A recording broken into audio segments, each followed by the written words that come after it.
Yeah, now back in the track.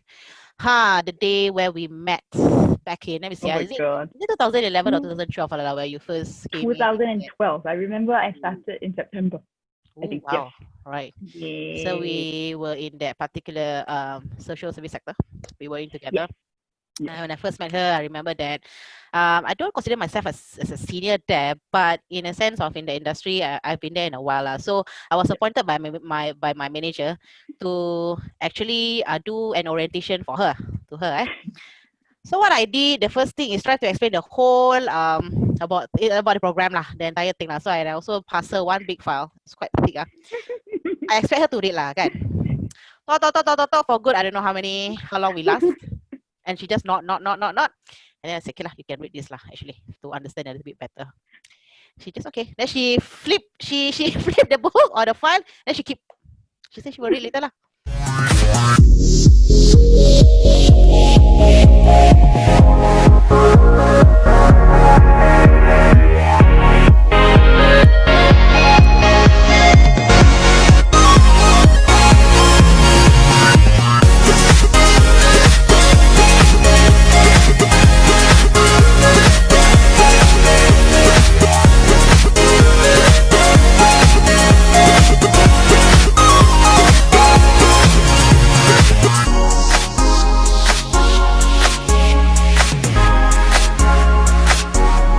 Faham juga budak ni.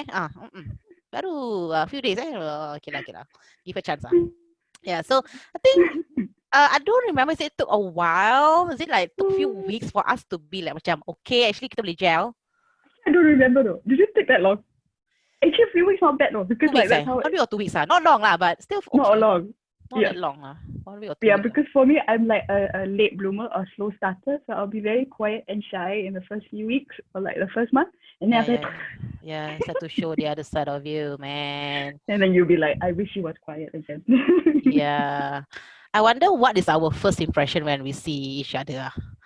At So that mine point of was time. like, I was just because I was completely new to the industry, so Uh-huh. I'm just like, because I came from like media, so it's very Mm-hmm. different from social work. So Yeah. like, I was just trying my best to understand or like how like understand what y'all do and how y'all work. I think that was, and then trying to be polite or or try not to step on anybody's toes. Okay, how long does it take for you to settle in? It depends. So like in some, if I'm really comfortable with the workplace, I think within a few weeks, like 3 weeks. Oh, not bad. Some would take some would take like a month or two, and then after that will be okay. But I think there was one particular workplace I was uncomfortable for 6 months, so that's why I left. Oh, okay, I think I remember. Yes. But what I'm trying to say is that when you settle in, not only like settle in how the whole culture and dynamic is, but also Mm. to understand the whole program and be ready to run everything. Oh my god, that would take like a few months, or like, Few months, okay.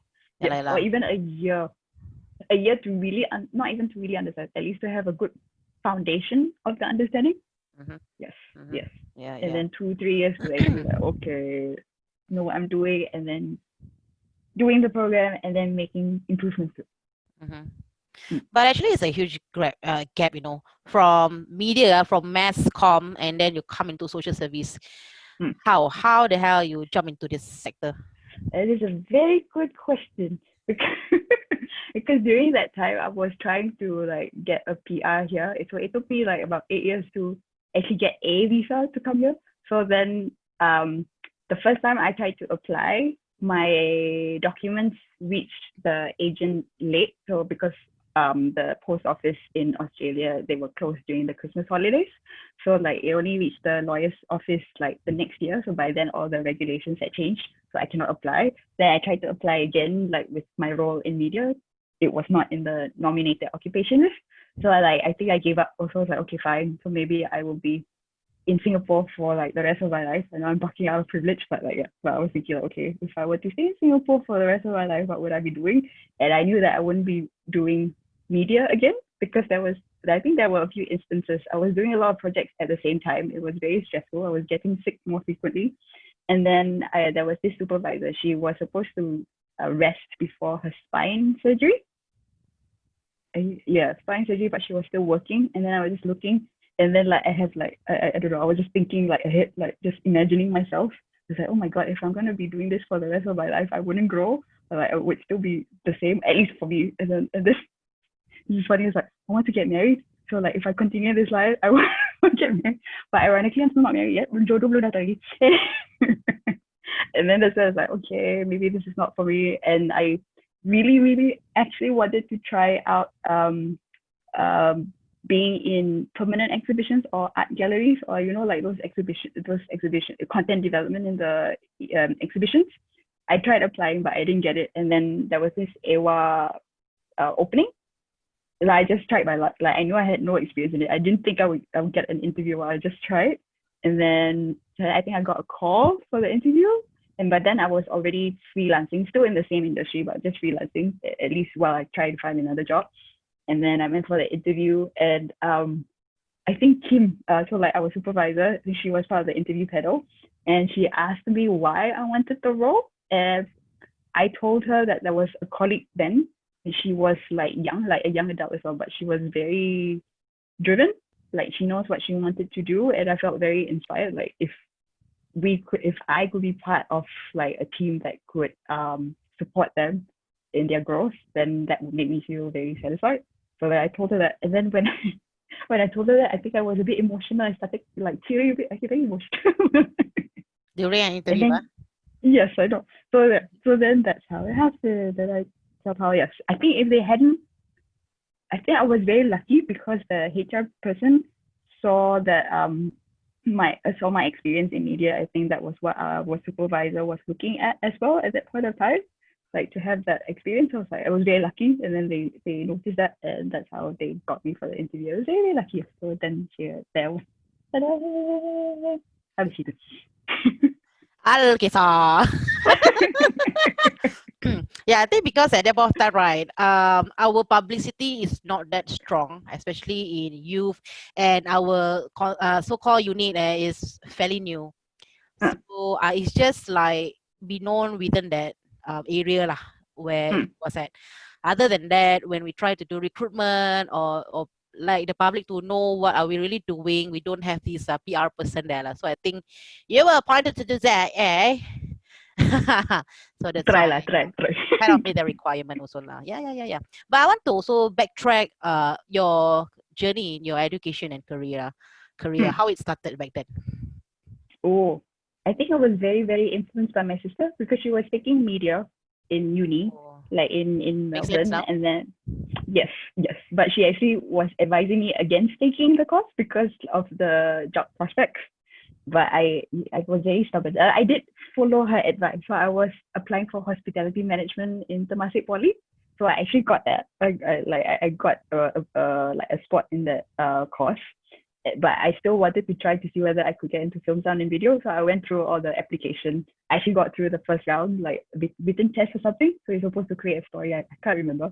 And then I went through to the second round, like the interview round.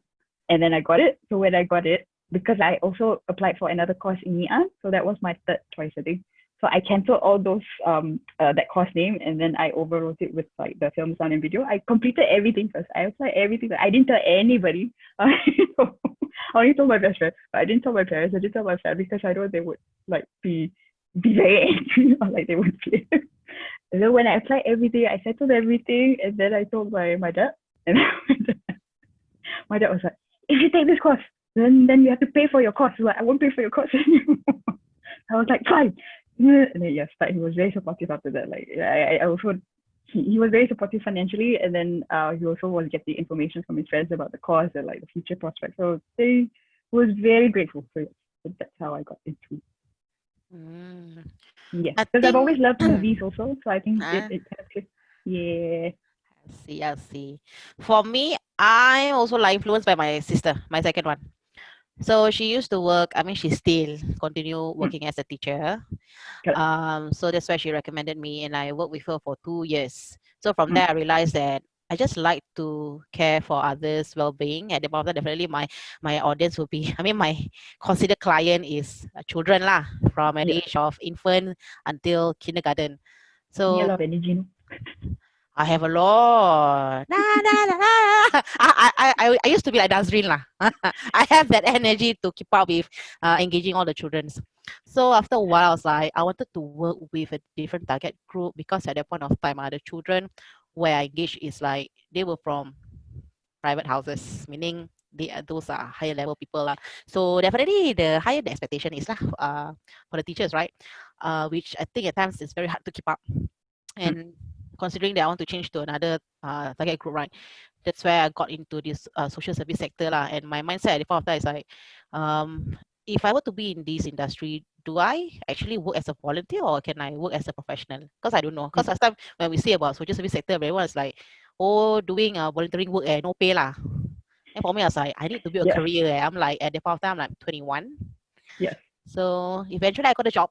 Yeah, so I joined into this sector Yay. and I got exposed with a lot of event management and outreach. Hmm. Hmm. So, yep, that's how I got it. Yeah, like when I had the interview, like I went for the interview and then I said with my ex-colleague because I was still freelancing and they were interested to extend my contract, but that I was telling my colleagues like I'm interested to take this job, and then he was actually saying that oh you can actually volunteer for these kinds of things, you don't actually have to work in them. And then but then for me I was like it's a very different feeling to volunteer and actually work in the organization because you get to see a different side of things, like you actually on the ground trying to understand how everything works because volunteers is good but it's Good, yeah. completely different, it's a different Mm. feeling altogether, like your role is also very different. So, You just know the every fairy and rainbows as a volunteer lah. yeah. You don't know the inside out, so it's good to Yes. be in the organization itself and Yes. understand the whole environment, culture, and even the Yes. structure lah. Yes. So yeah, since we okay, when do you start to got into the mass comm industry? What It's was not your really much it's like more post like production. okay um when I after I graduated from poly, so when I was 19. 19? Okay. Yeah, and then 20, and then when I was, I think I left when I was 22. Like I quit my job when I was 22 because Mm-hmm. I think that there was a point in time where I actually asked myself, like, okay, is this it? Is that all? Mm. Because I was in a, it was very, was very, very grateful for the opportunity because I got to meet people that I would have never met before. Mm-hmm. We were doing like TV commercials, and I was very lucky to have like been involved in one feature film production.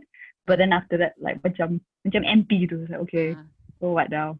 Like, and then also something happened in my family, so I was like, is this the best way to go? And then like actually, yeah, I was considering changing my industry then I went to like this concert before, and then like everybody just came together one day, like they're all so happy. Like, oh, okay, maybe actually event management might be a good idea. So that's why I wanted to continue studying to like focus on event management. Yeah, but Mm. somehow life takes you on a different journey. So like in a sense, this the social work organization that we were in also involved with the event management. So yeah, Yep. Didn't expect that actually.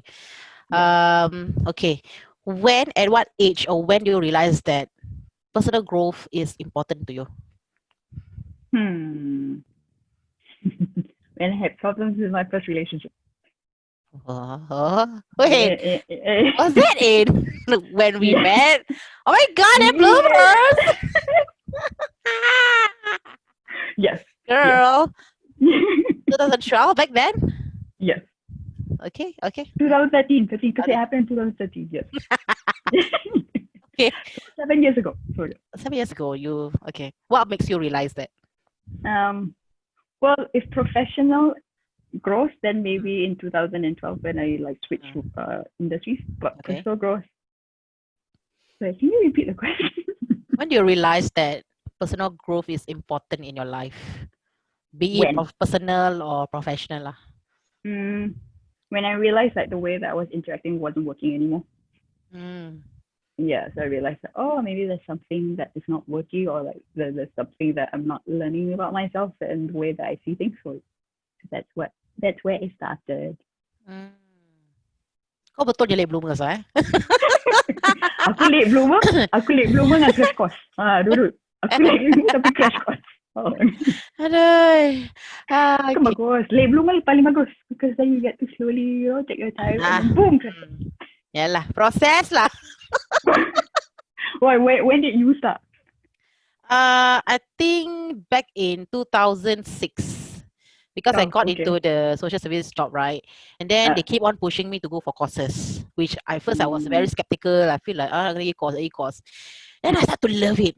Because I was not confident. I always feel Yeah. like, at the low level, or I'm not matched with anyone. So Mm, when they keep on pushing me for course, and then I have to be out there to be able to interact with other people, strangers, and then do a lot of networking, then I start to build more confidence in me lah.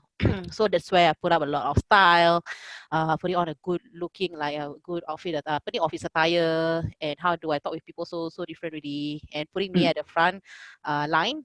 So mm. definitely I have to be able to deal with all sorts of people lah.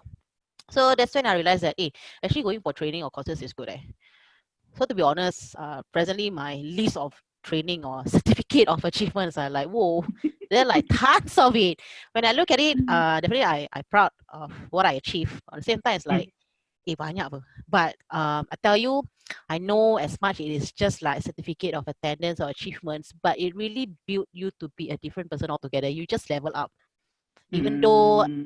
in when you go for job, all this, right, maybe some certs is not really mean anything for your employers lah, but for me it's like it means a lot to me. It makes me a different person or another level altogether. So yeah, Correct.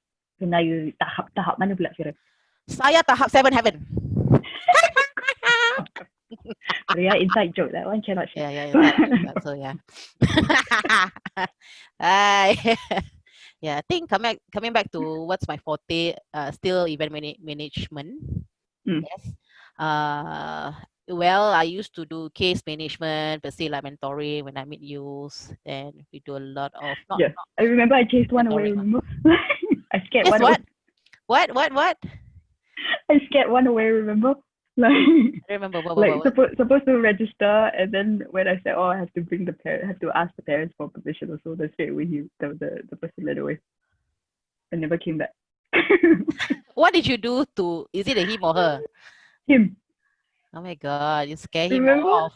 No, I I was think just so. like, yeah, because he wasn't like 18 yet, so we also needed to get the parents' permission, right? Remember? Oh, okay. So you feel pressure lah, is it? Yes.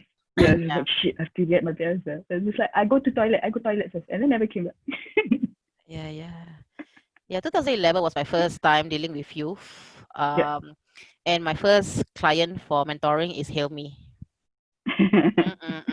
Girl. Okay, like at least that was a good start. Not so. Okay lah, actually it was a good start lah. But I have to Yeah. entertain him for 3 hours because I don't know how mentoring likes ma. So I just listen listen only to him. And he's like super chatty. He revealed all his background and whatever that his issue at that point of time lah. So I just there listen to him. Sekali when I come back to do, because every month we have like a mentoring session where we get to meet the other professionals or who is that more experienced, right? Will share their thoughts or personal journey in mentoring. So when I Mm. shared mine, they said that I shouldn't do that. I shouldn't be entertaining one person for 3 hours. It should be like the max is 1 hour, and I'm supposed to do like a smart goal at the end of the session because that's what is needed lah. It must be actionable, not only just talk. What do you need from me at the end of the day? So from there I learned to gather the information lah. Yeah. Gitu. A lot of learnings. I think I've really learned a lot more when we were in the same organization. Mm. What do you think? Correct. Yes. Like I think for us, I think the pace was a bit. I mean, it was fast, but at least we could have some time to like learn slowly, and like I think the training helped. Like our supervisor was very supportive of us going for like workshops and training, so that really helped us build our skills as well. Yeah.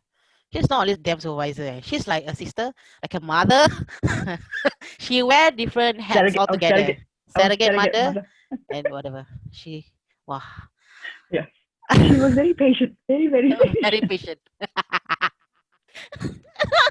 Talking about this, I still remember like she cannot tahan with your why. She got so many why question, hundred of why question to her. She look at Until me. Hyrule came into the picture. You know? She look at me like, "Sab, can you please help to explain to her why we need to do this and not that?" I say, "Okay lah, I try my best." But I still asked why. Because I remember, because we were doing like so many events, which Yep. were okay, but I kept Uh-huh. asking like, Uh-huh. why are we doing this? It's like, is it really helping? Yep. You just want to know a bit more deeper Yes. lah. Like for Yeah. me, But like actually, it helped us think that maybe it actually wasn't working. We tried a different way. So yeah. So lah.